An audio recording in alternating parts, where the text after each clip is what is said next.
ग्रामवार्ता live चॅनेलच्या वर्धापन दिनास हार्दिक शुभेच्छा।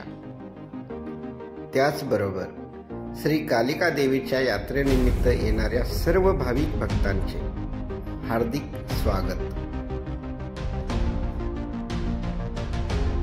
शुभेच्छुक